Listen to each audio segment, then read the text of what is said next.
टेरा mathematics के online platform में सभी लर्नर्स का स्वागत है। यहाँ पे आप प्रिपरेशन करते हैं TGT, PET, IIT JEE mains advance, IIT JEE के एग्जाम की। फैकल्टी मेंबर जो आपको टीच करते हैं नेट गेट क्वालिफाइड हैं। डिट प्लस भी पीजीटी 2014 में रैंक 1 उन्होंने अचीव किया है। अगर आप शॉर्ट टेक्निक बेस जो कि बुकिश नहीं होती है, आप लेक्चर कोर्स करना चाहते हैं विद टेट सीरीज या टेट सीरीज अलग से करना चाहते हैं तो इस नंबर पर कॉन्टैक्ट या व्हाट्सएप कर सकते हैं। अब देखिए क्वेश्चंस को हम कैसे शॉर्टकट मेथड से आपको सब्जेक्टिव पोर्शन भी बताएंगे, ऑब्जेक्टिव पोर्शन भी बताएंगे, जिससे आपकी कमांड बने। पहला क्वेश्चन देखिए, आपको क्या फाइंड आउट करना है। Distance of the middle point of the line joining the point this and this. दो पॉइंट आपको दिए गए हैं फ्रॉम द ओरिजिन। एक तो आप क्या करेंगे, सबसे पहले आप मिड पॉइंट निकालेंगे। जब आप मिड पॉइंट निकालेंगे यहाँ पे कितना आएगा, a sin theta by 2 comma x1 plus x2 by 2 y1 plus y2 by 2। तो a cos थीटा प्लस 0 करेंगे तो सेम रहेगा। अब इसकी डिस्टेंस आप किससे निकालेंगे, फ्रॉम द ओरिजिन। एक पॉइंट आपका O है 0 0, एक पॉइंट आपका P है। अब आपको क्या करना है, OP की डिस्टेंस निकालनी है। तो under root a square by 2, यहाँ पे स्क्वायरिंग करेंगे और अंदर बचेगा साइन स्क्वायर थीटा और प्लस कोस स्क्वायर थीटा। तो ये वैल्यू आपके पास a स्क्वायर बाई 4 आएगी, सॉरी यहाँ पे। तो फाइनल रिजल्ट आपका क्या आएगा, a बाई 2 आएगा, जो कि आपका पहला ऑप्शन है। तो ये वो आपका सब्जेक्टिव मेथड। ऑब्जेक्टिव मेथड भी डिस्कस कर लेते हैं। आप थीटा को 45 डिग्री रख लेते हैं। तो आपका पहला पॉइंट हो गया a बाई रूट 2 कॉमा 0। यहाँ से आपको एक अप्रोच पता लगेगी। हालांकि इस क्वेश्चन में बहुत ज्यादा शॉर्टकट नहीं हुआ, लेकिन एक अप्रोच पता लगेगी कि थीटा की वैल्यू कैसे पुट करी जाती है। यहाँ से एक इनिशिएशन आएगा आपके अंदर कि हम वैल्यू कैसे पुट करें। अब इनका जो मिड पॉइंट आएगा वो आपका a अपॉन 2 रूट 2 और a अपॉन 2 रूट 2। अब इसकी डिस्टेंस निकालनी है इस पॉइंट की from the origin. Under root a square upon 2 2 या 4 2 या 8 प्लस 2 2 या 4 2 या 8, सम करके a स्क्वायर बाई 4 आ जाएगा और ये आपका a बाई 2 आ जाएगा। यही पहला ऑप्शन इसका आंसर देगा। बाकी ऑप्शन आपकी थीटा बराबर पाई बाई 4 पे डिस्कार्ड हो जाएंगे। तो यहां से थीटा की वैल्यू कैसे पुट कर जाती है क्वेश्चन के अंदर, ये चीज आपको पता लगेगी। नेक्स्ट क्वेश्चन देखिए, if the roots of the equation, ये इक्वेशन आपको दी गई है, इस इक्वेशन के रूट रियल हैं। अब देखिए यहाँ पे जनरली हम क्या करते हैं, d greater than equal to 0 लगाते हैं। तो ये कंसेप्ट बिल्कुल ठीक है, लेकिन यहाँ से एक ऑब्जेक्टिव अप्रोच हमें पता लगी कि जो हमारे आंसर आएंगे उसमें आंसर आपका ओपन ब्रैकेट में ना आके क्लोज ब्रैकेट में आएगा। तो ये आपकी सब्जेक्ट की अप्रोच हो गई कि आपने कंसेप्ट क्या पढ़ा है। तो इसका मतलब ये आपका आंसर बी और सी आपका आंसर नहीं होगा। दो ऑप्शन मैंने डिस्कार्ड कर दिए केवल 10 सेकंड में इस बात को सोचने से। अब सेकंड कंसेप्ट क्या आता है आपका कि इसमें रूट कैसा आ रहे हैं, रियल आ रहे हैं। अब इन दोनों इंटरवल को आप ध्यान से देखिए, ये 2 से 8 है, ये -2 से 8 है। एग्जामिनर ने ऑप्शन इस तरीके से बनाए हैं। तो मैं क्या करता हूं कि इन दोनों ऑप्शन को चेक करने के लिए यहाँ पे a की वैल्यू को 0 ले लेता हूं और 0 लेने से x square plus 0 equal to 8x plus 0। तो यहां से x बराबर 0 और 8 हमारे पास 2 रूट आ गए, इसलिए हमारा आंसर डी करेक्ट होगा, क्योंकि बड़ा इंटरवल है, ये इससे छोटा इंटरवल है। और a बराबर 0 मैंने एक मिड वैल्यू इसकी ले ली और हमें आंसर क्या हुआ, दोनों रियल रूट ऑब्टेन हो गए हैं। तो इसलिए आपका डी करेक्ट आंसर हुआ। जनरली क्या करेंगे हम सब्जेक्टिव अप्रोच में, जो मैंने आपको बताया है कि D greater than equal to 0 लगाएंगे। तो सबसे पहले तो आपके पास अगर लास्ट में आपके पास 10 मिनट बचे हैं और आपके पास 20 क्वेश्चन है और आपको ऑप्शन डिस्कार्डिंग मेथड आता है, तो कम से कम आप जो आप अपना आंसर देंगे वो आंसर कम से कम ए में से या फिर डी ऑप्शन में से देंगे। आप बी ऑप्शन और सी ऑप्शन को आंसर नहीं देंगे। तो ये भी एक टेक्निक है कि हम जितने क्वेश्चन बाद में बचे हुए क्वेश्चन पे अगर नेगेटिव मार्किंग नहीं है, अगर हम टिक लगाते हैं तो कम से कम उन 2 ऑप्शन पर लगाएं जो हमारे एक्सपेक्टेड आंसर हैं। तो आपके आंसर आने की प्रोबेबिलिटी, सही आने की प्रोबेबिलिटी 50% हो जाएगी। अगर आपने बी में से या सी में से आंसर दिया तो 100% आपका गलत हो जाएगा। अब D greater than equal to 0 रख के आप निकाल लीजिए। ये इक्वेशन आपको दी गई है। यहां से ए में क्वाड्रेटिक बनेगी, ये इक्वेशन आप सोल्व आउट करेंगे। यहाँ पे D greater than equal to 0 रखेंगे, फिर ए में क्वाड्रेटिक बनेगी। क्वाड्रेटिक क्या फैक्टर करेंगे, फिर इनइक्वलिटी अप्रोच लगाएंगे, तब जाके आपका रिजल्ट आएगा a बिलोंग्स टू -2 to 8। यहाँ पे क्लोज ब्रैकेट आएगा। तो इस तरीके से हमने क्या किया, ऑब्जेक्टिव पैटर्न को यूज करना सीख लिया। इन्हीं मेथड्स को हम उसमें लेक्चर में अपने सिखाते हैं, थ्योरी में भी सिखाते हैं कि थ्योरी में कैसे यूज होगा, और आपका जो प्रैक्टिकल अप्रोच है क्वेश्चंस की वहां पे सिखाते हैं।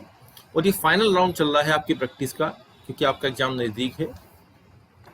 नेक्स्ट क्वेश्चन देखिए, आपको e की पावर x sin x का इंटीग्रेशन फाइंड आउट करना है। दो मेथड हैं, या तो इसमें आप सब्जेक्टिव अप्रोच में स्टूडेंट्स क्या करते हैं, बाय पार्ट्स लगाते हैं।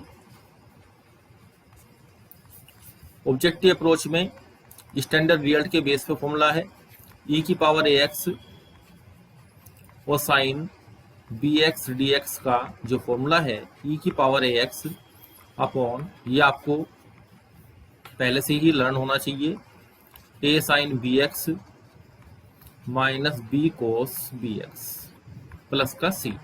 ये हमारा आंसर है।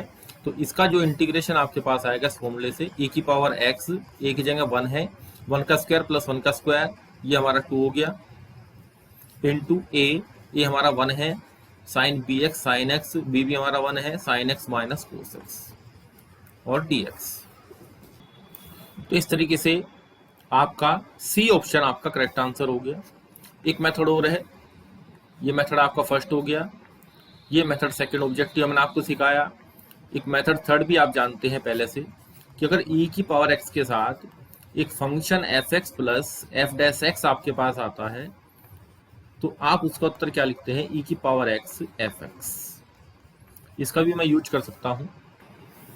तो देखिए हमने क्या किया, यहाँ पे 2 से मल्टीप्लाई डिवाइड किया, यहाँ पे 2 sin x आ गया, यहाँ पे 2 से मल्टीप्लाई डिवाइड किया, फिर sin x के हमने 2 पार्ट कर लिए, sin x plus sin x और cos x को प्लस माइनस कर लिया।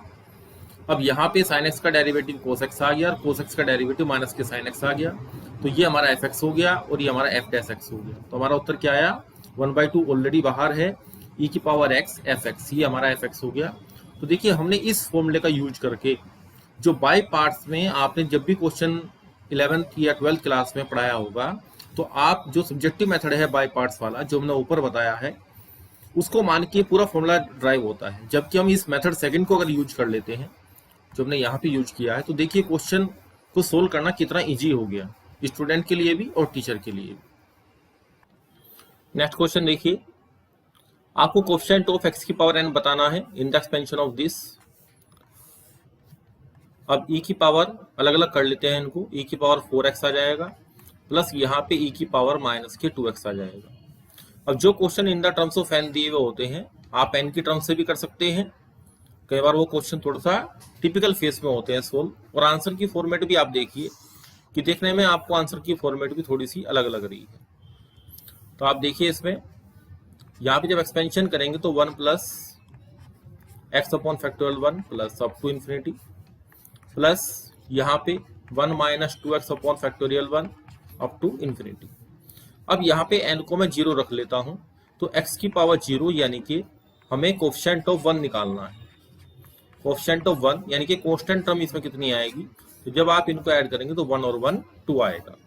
अब यहाँ ऑप्शन में आप n को 0 रख दीजिए, तो n को 0 रखने से देखिए यहाँ पे क्या बनेगा, यहाँ पे 1 बनेगा, ये 1 बनेगा, ये 1 बनेगा, यहाँ पे 1 नहीं बनेगा, कुछ कैलकुलेशन बनेगी, यहाँ भी 1/4 बनेगा, यहाँ भी 1/4 बनेगा, और यहाँ पे 0 बनेगा।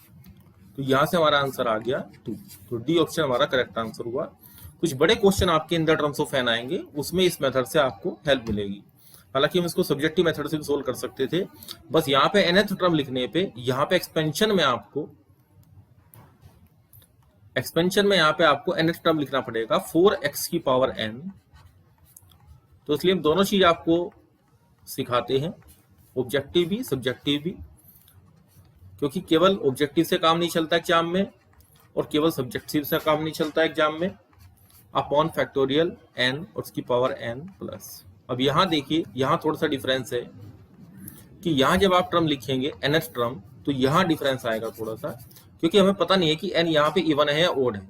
जैसे यहाँ पे 1 है, यहाँ माइनस है, तो इसका हमें मालूम नहीं है, तो हम क्या करेंगे, इसलिए यहाँ पे ब्रैकेट का यूज करेंगे, माइनस का 2x और आपका जो रिजल्ट आएगा 4 की power n upon factorial n, और यहाँ भी नीचे फैक्टोरियल n है, प्लस माइनस 2 की पावर n।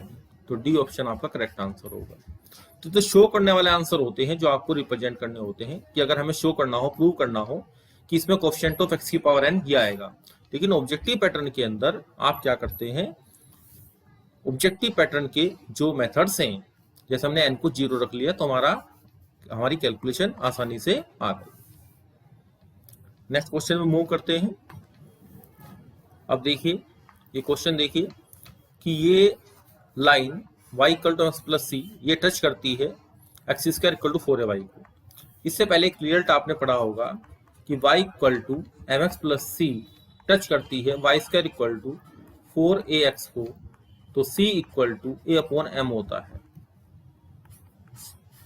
तो ये रिजल्ट आपको ऑलवेज लर्न रहता है कि यहाँ पे y square equal to 4x है और ये इसकी टेंजेंट वाली लाइन है जो P पॉइंट पे टेंजेंट है।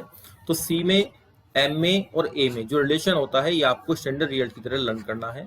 अब इस रिजल्ट के साथ साथ आप एक चीज और लर्न करेंगे जो इस क्वेश्चन में पूछी गई है, क्योंकि पेपर में 40 क्वेश्चन आते हैं स्टैंडर्ड रिजल्ट के बेस पे और 40 क्वेश्चन आते हैं शॉर्टकट टेक्निक बेस पे। यही हमारा फाइनल राउंड है जो क्वेश्चंस को सिखाने का है कि पेपर में आपके साथ जो टाइमिंग की प्रॉब्लम है वो प्रॉब्लम सोल्व आउट हो जाए। तो y equal to mx plus c और हमारे पास पैराबोला कितना है, कौन सा है, x square equal to 4ay। ये जो सब चीजें आपको पढ़ा रहे हैं ये सब चीजें इस तरीके से प्रैक्टिकली बुक में नहीं लिखी हुई होती है। सब रिजल्ट्स अलग अलग जगह होते हैं, लेकिन आपको क्या करना है, प्रिपरेशन में समराइज करके सबको एक जगह लिखना है। हर चैप्टर के लिए 3 पेज बना लें और केवल वही रिवाइज करें, वही पेपर में आपके काम आएंगे जो हमने प्रीवियस लेक्चर में पढ़ाए हैं या आज आप सीख रहे हैं। तो देखिए हमने इसका प्रूफ किया है। जब भी हमें टेंजेंट का कंसेप्ट निकालना होता है कि आपकी ये लाइन है जो पैराबोला की टेंजेंट बन रही है, तो हम क्या करते हैं, y की वैल्यू इस पैराबोला के अंदर पुट कर देते हैं। ये मैंने पुट कर दी है। फिर यहाँ मैंने x में क्वाड्रेटिक बना ली है। जब ये लाइन इसको कट करेगी तो x की दो जो वैल्यू आएंगी वो रियल एंड इक्वल आएंगी, तब डिस्क्रिमिनेंट क्या होता है, 0। ये कंसेप्ट भी जो हमने जनरेट किया था वो भी इसी के माध्यम से जनरेट किया था, ऊपर c बराबर a अपॉन m। इसी मेथड से आपको सोल्व करना बताया था। चारों फिगर के अंदर इस तरीके से होता है। तो d बराबर 0 रखेंगे तो b स्क्वायर माइनस 4c बराबर 0। एक कॉमन ले लेंगे वो नॉन जीरो होगा और रिजल्ट फाइनल क्या है आपके पास, c इक्वल टू माइनस का am स्क्वायर। अब फ्यूचर के लिए, क्वेश्चंस के लिए आप इसको एज ए स्टैंडर्ड रिजल्ट अपनी कॉपी में नोट डाउन करें। तो c इक्वल टू माइनस का am स्क्वायर, ये रिजल्ट आपका आएगा। नेक्स्ट क्वेश्चन देखिए आप, बहुत आसान सा इंटीग्रेशन है, आप लोग भी करते हैं। Integration 0 to π/2 sin square x dx। लेकिन हम आपको एक डिफरेंट लुक देना चाहते हैं क्वेश्चन को एनालिसिस करने के लिए। वैसे तो आपको सबको पता है कि सब्जेक्टिव मेथड के अंदर sin स्क्वायर x को 1 माइनस कोस 2x अपॉन 2 रख के इसका आंसर फाइंड आउट कर लेंगे आप। ये आपकी सब्जेक्टिव अप्रोच होगी, ट्रेडिशनल अप्रोच है। अब थोड़ा सा ऑब्जेक्टिव अप्रोच पे काम करेंगे, जो आइडिया मेकिंग कंसेप्ट है। जब आप sin x की 0 से π/2 के बीच में sin x का इंटीग्रेशन करते हैं तो ये एरिया आपका, ये जो बाउंडेड एरिया है, ये एरिया आपका 1 आता है। जब ये लूप पूरा हो जाता है तो आपको सिखाया गया था एरिया अंडर द कर्व्स वाले सेक्शन में, उस चैप्टर में, कि ये एरिया पूरा 2 आता है। इससे हमें बहुत हेल्प मिलती है क्वेश्चन करने में। अब देखिए 0 से 1 के बीच की जो वैल्यूज होती है, जो यहाँ पे 0 से 1 के बीच में आई है इस फिगर के अंदर, जब आप इन वैल्यूज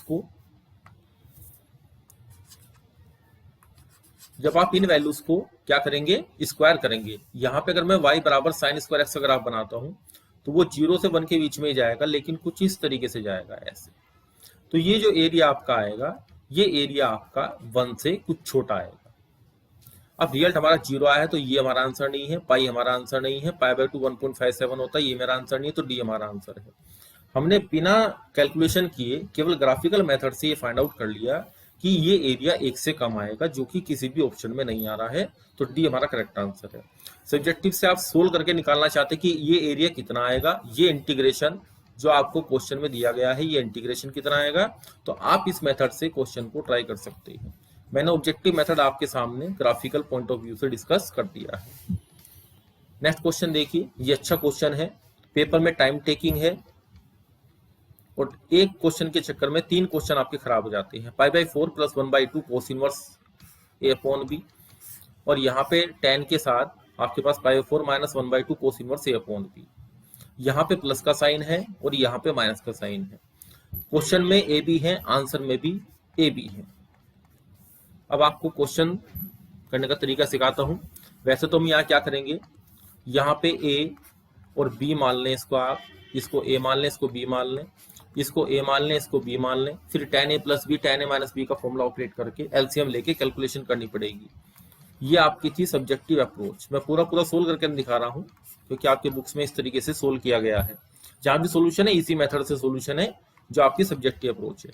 अब आप कहाँ काम करेंगे, ऑब्जेक्टिव अप्रोच के अंदर जो आपकी सब्जेक्ट की इंसाइट है उस पर काम करेंगे। मैं यहाँ क्या करता हूँ, ए को 1 ले लेता हूँ और बी को √2 ले लेता हूँ। उसका भी कारण मैं आपको बता देता हूँ कि मैंने रैंडम यहाँ क्यों लिए, क्योंकि मुझे पता है इसमें कि cos 45 की वैल्यू जो होती है डिग्री की वो आपकी 1/√2 होती है। बस एक चीज में ध्यान कर लेता हूँ कि जब भी मैं ए और बी की वैल्यूज लेता हूँ तब इसमें ये देख लेते हैं कि ऑप्शन कंसाइड तो नहीं कर रहे, अदरवाइज हमारी मेहनत बेकार हो जाती है। तो यहाँ पे जब आप ऑप्शन में रखेंगे तो सारे ऑप्शन डिफरेंट हैं, तो ये सेम नहीं आएंगे। अगर मैं ए और बी को दोनों को 1/1 ले लेता तो आपके ऑप्शन सेम हो जाते, वो मैंने नहीं लिए इस वजह से। अब आप देखिए सोल्व करते हैं। tan पाई/4 45 डिग्री लिख लेता हूं प्लस 1/2। अब ये कोस इनवर्स ए अपॉन बी लिखेंगे, तो कोस इनवर्स ए अपॉन बी लिखने से आप बताइए क्या आएगा। Cos inverse 1/√2 45 degree, 45 degree upon 2 plus का tan फिर 45 डिग्री और माइनस के 45 डिग्री अपॉन 2। अब यहाँ पे आपका tan 67.5 आ गया और यहाँ पे tan 22.5 आ गया। ये वैल्यू आपके पास क्या होती है, √2 + 1 होती है। ये वैल्यू आपके पास कितनी होती है, √2 - 1 होती है। ये आपको कोर्स में सिखाई गई है कि 6 हमारे पास स्टैंडर्ड वैल्यूज होती हैं जो आपको लर्न होनी चाहिए साइमल्टेनियस। तो आपका उत्तर क्या आया इसमें, 2√2 आ गया। अब आप ऑप्शन से पुट करें, यहाँ पे 2√2 अपॉन 1, ये 2√2 आ गया, ये 2/√2 √2 आ जाएगा, यहाँ पे 1/√2 आ जाएगा। ऑप्शन पहले से ही मैंने चेक कर लिए थे कि ऑप्शन कंसाइड नहीं कर रहे हैं, तो ए ऑप्शन आपका करेक्ट आंसर हो गया। ये क्वेश्चन अगर आप पेपर में सब्जेक्टिव अप्रोच से करेंगे तो ये आपका कम से कम है 5 मिनट तो नहीं कहूंगा इसमें, इस क्वेश्चन की टाइमिंग आपकी कम से कम 2 मिनट लग जाएगी। और हमें क्वेश्चन को 50 सेकंड से पहले, ये तो मैक्सिमम टाइम है हमारा क्वेश्चन सोल्व करने का, 50 सेकंड से पहले सोल्व करना है। तो ये जो क्वेश्चन मैंने आपको कराया है ये आपका मेरिट मेकिंग क्वेश्चन है, सिलेक्शन वाला क्वेश्चन है, जिसको और बच्चे नहीं कर पाएंगे, और करेंगे तो टाइम लेंगे, वो इस क्वेश्चन में टाइम लेंगे तो और क्वेश्चन का टाइम वहां से घटाएंगे। और आप इसी क्वेश्चन को विदिन 50 सेकंड, वैसे तो टारगेट मेरा रहता है कि 30 से 35 सेकंड में आपका क्वेश्चन सोल्व हो जाए, और मैक्सिमम जाए तो 50 सेकंड बस। हमारे कोर्स की मेन फीचर यही है कि आप इन टेक्निक्स को साइमल्टेनियसली यूज करना सीख जाएं। कोई आपको रटने की जरूरत नहीं है कि आप चीजों को रटेंगे तभी शॉर्टकट टेक्निक यूज करेंगे। जैसे कि आप और वीडियोस देखते हैं शॉर्टकट की 11th 12th की यूट्यूब पे, तो वहां पे स्पेशल पैटर्न के क्वेश्चन के टाइप सिखाए गए हैं जो कि हम पेपर में याद करके नहीं जा सकते। आपको प्रैक्टिकल अप्रोच आनी चाहिए, सब्जेक्टिव से ऑब्जेक्टिव की तरफ कैसे जाएंगे, और जाएंगे थ्रू थ्योरी, जो हमारा थ्योरी का पार्ट है। नेक्स्ट क्वेश्चन देखिए। इस क्वेश्चन में आपको इस सीरीज का सम निकालना है और e की पावर x की वैल्यू बतानी है आपको। अब देखिए जब हमने आपको लोग 1 + x की सीरीज समझाई थी तो 1 - x upon factorial 1 minus, sorry ये सीरीज आपकी x से चलती है, x - x²/2 + x³/3 - x/4 x upon x की power 4 upon 4 up to infinity. और यहाँ पे देखिए अगर हम x को क्या रख देते हैं, 1 रख देते हैं, तो log 2 की सीरीज 1 - 1/2 प्लस 1/3 माइनस 1/4 प्लस। अब आप यहाँ क्या करेंगे, यहाँ जब हमने लेक्चर में आपको पढ़ाया था तो आपको दो की पेयरिंग बताई थी। एक पेयरिंग हमने करी थी यहाँ से, और जो दूसरी पेयरिंग आपको बताई थी वो बताई थी यहाँ से। ये डिपेंड करता है कि क्वेश्चन में 1 और 2 की पेयरिंग बनाई है, 2 और 3 की पेयरिंग बनाई है। तो देखिए इस पेयरिंग से तो केवल आपका 1 और 2 कनेक्ट होता है, 3 और 4 कनेक्ट होता है। लेकिन अगर आप क्वेश्चन में देखेंगे तो 1 के साथ 2 कनेक्ट है, फिर 2 रिपीट हो रहा है, जब आपके पास 2 का रिपीटिशन है, 3 का रिपीटिशन है, 4 का रिपीटिशन है, इसका मतलब ये हुआ कि जो टर्म्स मेरे पास पहले से अवेलेबल थी, इन टर्म्स को बढ़ाना पड़ेगा। तो मैंने क्या किया, यहाँ पे 2 से मल्टीप्लाई किया, 2 से यहाँ मल्टीप्लाई किया तो 2/1 आएगा, यहाँ पे 2/2 आएगा, यहाँ 2/3 आएगा। ये मैंने 2 से मल्टीप्लाई किया, फिर मैंने इन टर्म्स को अलग अलग कर लिया, 1 + 1 -1/2 -1/2, फिर यहाँ पे 2/3 है तो 1/3 + 1/3, फिर 2/4 है तो -1/4 -1/4, अलग अलग कर लिया टर्म्स को। फिर मैंने पेयरिंग करनी शुरू करी। पेयरिंग देखिए कैसे करनी है आपको, ये पेयरिंग अलग कर ली, ये पेयरिंग हमने अलग कर ली, इसको ब्रैकेट में किया, फिर ये पेयरिंग हमने अलग कर ली, फिर ये पेयरिंग हमने अलग कर ली, जिससे जो हमारे पास ऑब्टेन्ड वैल्यू है, और इस 1 को अलग कर दिया, इस 1 को हमने log ई लिख लिया। यहाँ पे जब आप सोल्व आउट करेंगे 2 - 1 तो हमारा रिजल्ट 1/1 × 2 माइनस 1 यहाँ पे एलसीएम लेंगे 3 - 2 1 1/2 × 3 प्लस 1/3 × 4। तो यहाँ पे आपका आंसर जो आएगा, रिक्वायर्ड आंसर आएगा log 4/e। ये हमारा s हो गया जो हमें फाइंड आउट करना था। ये हमारी सीरीज थी जो हमें ऑब्टेन करनी थी। अब हमसे पूछा गया है कि e की पावर s बताइए, तो e की पावर log 4/e, वैसे तो आंसर हमारा क्लियर हो चुका है, 4/e हमारा आंसर है। अब यहाँ ऑप्शन से भी आप आइडिया लगा सकते हैं कि आपको log 4 जनरेट करना है। आप log 4 को लेके चलेंगे तो भी आप इस तरीके से, जैसे मैंने आपको बताया है कि इसको आप लिख ले log 2 की पावर 2 और यहाँ से 2 log 2, क्योंकि यहाँ पे क्वेश्चन के अंदर log 4 जनरेट हो रहा है। कहीं भी आप देखिए कि log 4 की कंडीशन यहाँ पे दी गई है, और जब e की पावर में लिखेंगे तो ये 4 तो रहेगा ही।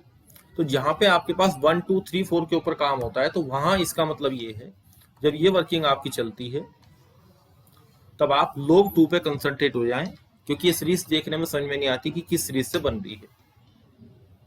तो इस तरीके से आपका आंसर 4/e होगा। तो ये भी टाइम टेकिंग वाला क्वेश्चन था पेपर के हिसाब से। अब आप फ्यूचर के लिए क्या करें, इसको एज ए स्टैंडर्ड रिजल्ट अपनी कॉपी में स्टैंडर्ड रिजल्ट की तरीके से 4/log 4/e का रिजल्ट याद कर लें। देखिए मैं तरीका बताता हूं, 1 से शुरू करना है, 1 × 2 प्लस माइनस ऑब्टेन करने हैं 2 3 प्लस 3 4 × 4 माइनस 4 × 5। पैटर्न आपको पता लग गया। log 4/e की सीरीज आपको लर्न करनी है, बड़े क्वेश्चंस में काम आएगी। सिर्फ ऐसा करना है 1 2 फिर 2 3 फिर 3 4, यानी कि एक नंबर लास्ट वाला रिपीट हो रहा है, बीच में प्लस माइनस, ये आपके नंबर जनरेट हो रहे हैं। यहाँ पे प्लस, ये प्लस है, ये आपका सॉरी ये माइनस, ये प्लस, फिर ये माइनस, फिर ये प्लस। नीचे की फ्रीक्वेंसी मैंने आपको बता दी है, एक नंबर की आवर्ती बार बार रिपीट हो रही है इस तरीके से, प्लस माइनस प्लस। तो ये हो गया आपका log 4/e की सीरीज। आपको रटनी नहीं है, एक सिस्टम से आप इनको लर्न करें, और जब आपकी कॉपी में नोट डाउन रहेगी, आप एवरी वीक इनको रिवाइज करेंगे तो ये माइंड में आपकी सेट हो जाएंगी, और पेपर में आपका क्वेश्चन जल्दी सोल्व हो जाएगा। ये देखिए नंबर ऑफ, अच्छा क्वेश्चन है ये भी, स्टैंडर्ड रिजल्ट के तरीके से आपको लर्न भी करना है। The number of diagonals of A polygon का फॉर्मूला निकालना है कि डायगोनल कितने होंगे पॉलीगन में। तो वैसे तो फॉर्मूला से क्या होता है कि n में से, n साइड का पॉलिनोमियल है पॉलीगन, उसमें से 2 पॉइंट जब आप लेंगे तो NC2 आएगा। इसमें से जब आप n माइनस करेंगे, क्योंकि साइड को उसमें कंटेन नहीं किया जाता, डायगोनल गिने जाते हैं जो अंदर के किसी भी पॉलीगन के अंदर।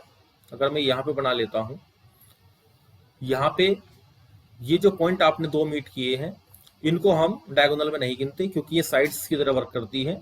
डायगोनल केवल ये गिने जाते हैं जो आपके इन पॉइंट्स को लेके बने हुए हैं।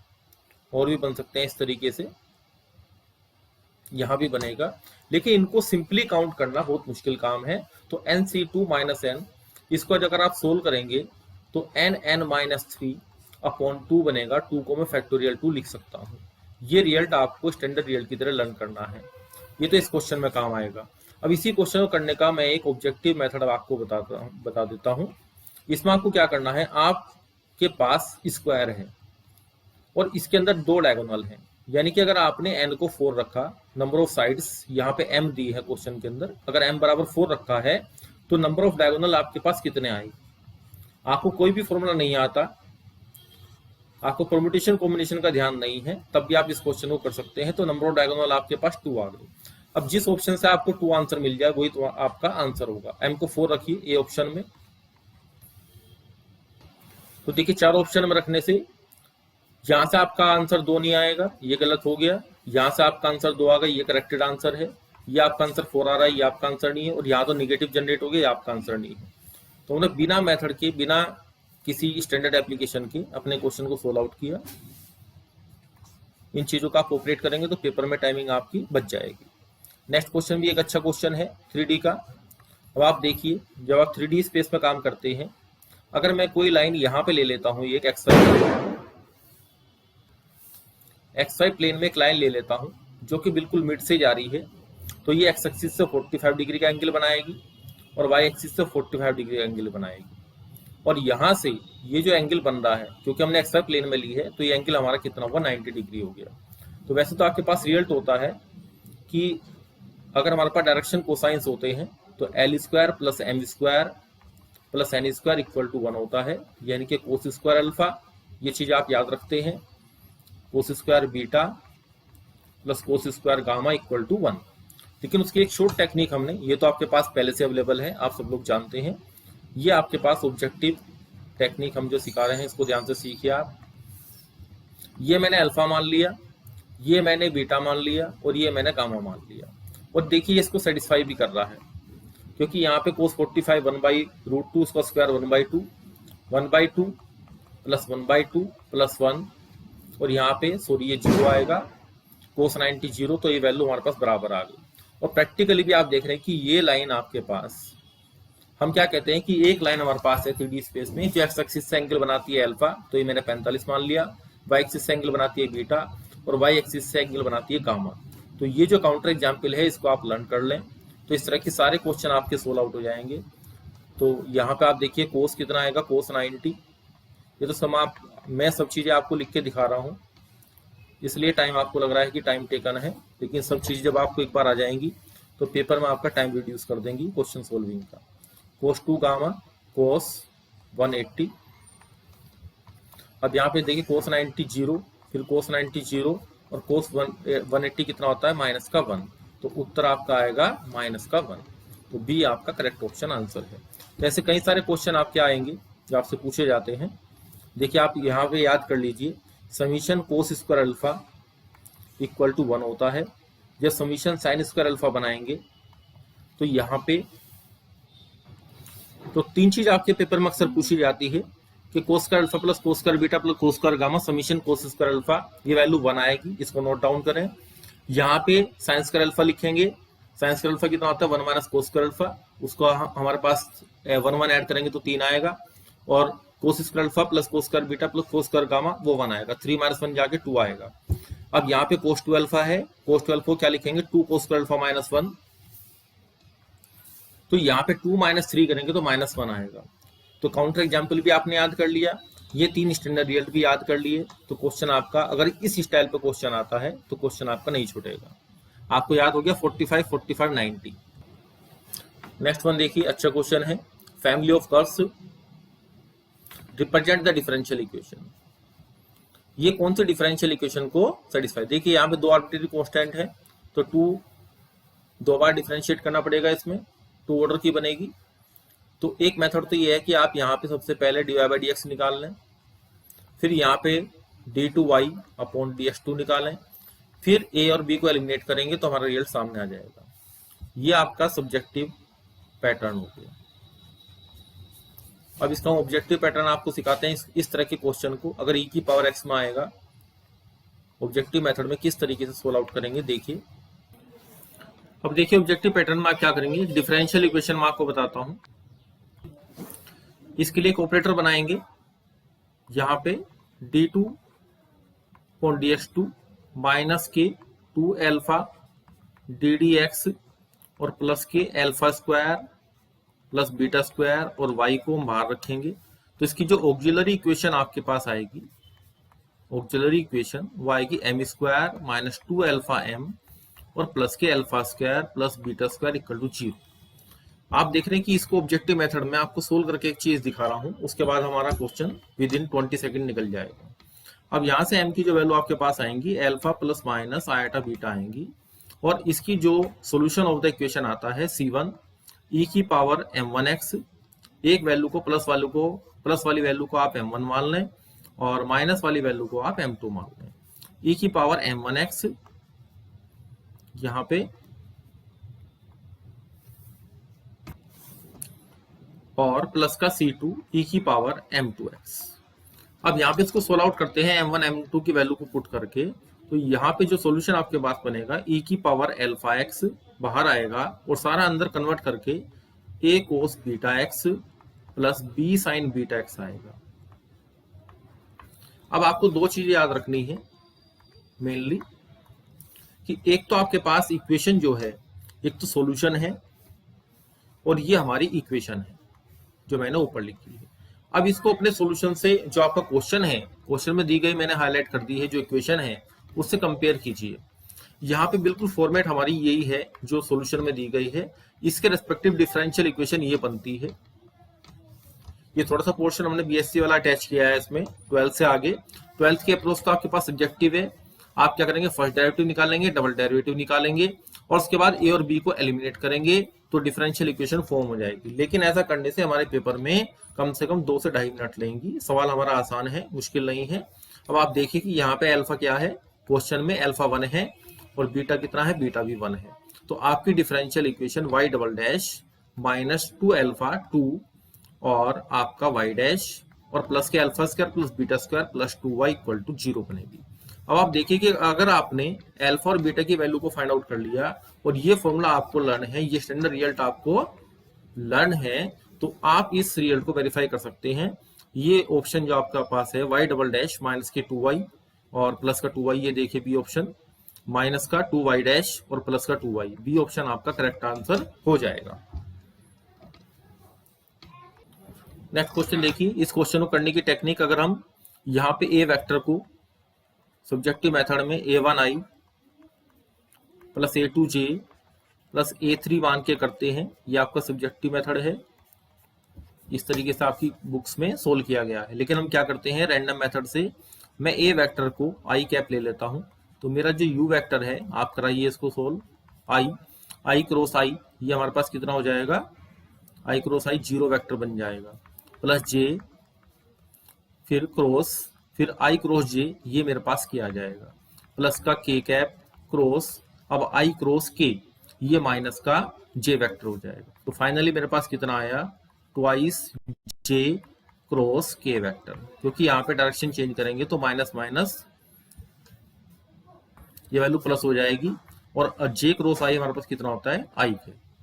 तो हमारे पास वैल्यू कितनी आई, 2i कैप हमारे पास आंसर आ गया u वेक्टर का आंसर, जो कि बी ऑप्शन में जब हम a वेक्टर को i वेक्टर रखेंगे तो बी ऑप्शन हमारा करेक्ट आंसर है।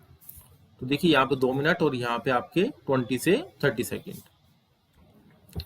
ये देखिए ओमेगा ये क्यूब रूट ऑफ यूनिटी, तब आपको ये सोल्व आउट करना है कि ये वैल्यू क्या आएगी, किसके इक्वल आएगी, एक्स क्यूब के, बी सी डी चारों ऑप्शन आपको दिए गए हैं। अब देखिए जो भी इसके इक्वल आएगा वो फॉर ऑल एक्स के लिए ट्रू होगा। एक्स की वैल्यू कुछ भी रखें, क्योंकि 1 ओमेगा ओमेगा स्क्वायर तो फिक्स है। तो मैंने अपनी तरफ से एक्स को 0 पुट कर लिया। एक्स को 0 पुट करने से 1 omega omega square 1 omega square 1 omega 1 plus omega square 0 होता है। तो डिटरमिनेंट की वैल्यू कितनी आएगी, 0 आएगी। अब देखिए डिटरमिनेंट की वैल्यू यहाँ पे अगर एक्स को 0 रखते तो यहाँ पे 0 आएगी, यहाँ पे 1 आएगी, यहाँ पे ओमेगा आएगी, यहाँ पे ओमेगा स्क्वायर आएगी। तो हमारा ए ऑप्शन करेक्ट आंसर हो गया। ये हमारा क्या था, ऑब्जेक्टिव मेथड। सब्जेक्टिव जानकारी आपको है ही, पहले R1 tending to C1 tending to C1 plus C2 plus C3 करेंगे, फिर कॉमन लेंगे, फिर 1 1 1 बनाएंगे 3 जगह, फिर 2 जगह 0 जनरेट करेंगे। एक्सपेंशन करने के बाद सॉल्यूशन हमें फाइंड आउट होता है, जो कि आपका 2 मिनट का क्वेश्चन है और ये 20 सेकंड का क्वेश्चन है। यही चीजें आपको सीखनी है ऑब्जेक्टिव पैटर्न में।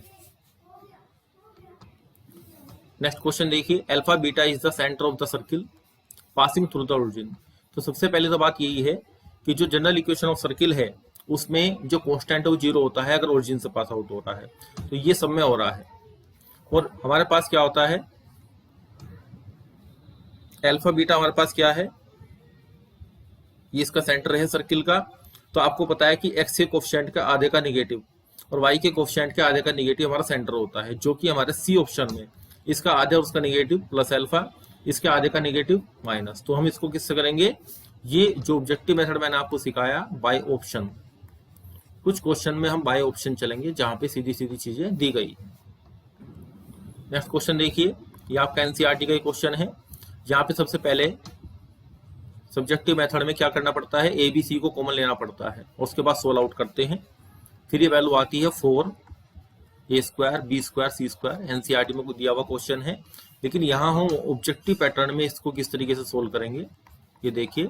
हम ए को 1, बी को -1 और सी को 1 रख लेते हैं और कैलकुलेशन कर लेते हैं, तो के की वैल्यू आपके पास 4 आ जाएगी। आप इसको करके देख सकते हैं।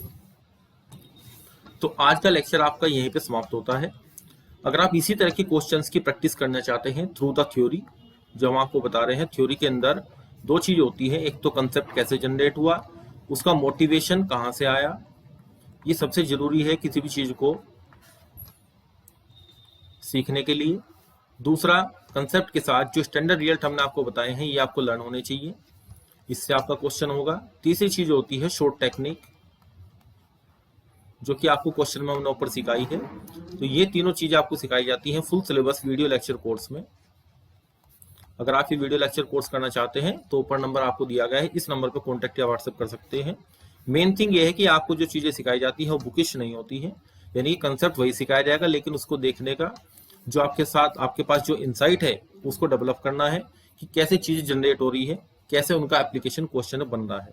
जैसे कि आज के लेक्चर में हमने आपको सिखाया, इन्हीं टेक्निक को आप यूज करेंगे तो 40% क्वेश्चन तो आपके स्टैंडर्ड रिजल्ट से जो हम आपको सिखा रहे हैं, 40% क्वेश्चन आपके शॉर्ट टेक्निक से, यहाँ टाइम सेव होगा, यहाँ टाइम सेव होगा। तब 20% जो क्वेश्चन बचते हैं उसमें से 10% क्वेश्चन दो ऑप्शन डिस्कार्ड कर देते हैं, वहां से सोल्व आउट हो जाते हैं। और बाकी 10% में अगर निगेटिव मार्किंग नहीं है तो आप उनको ऐसे ही टिक कर देते हैं। तो यहाँ से आप टॉप 10% में किसी भी एग्जाम के टॉप 10% में आ सकते हैं। Thank you very much.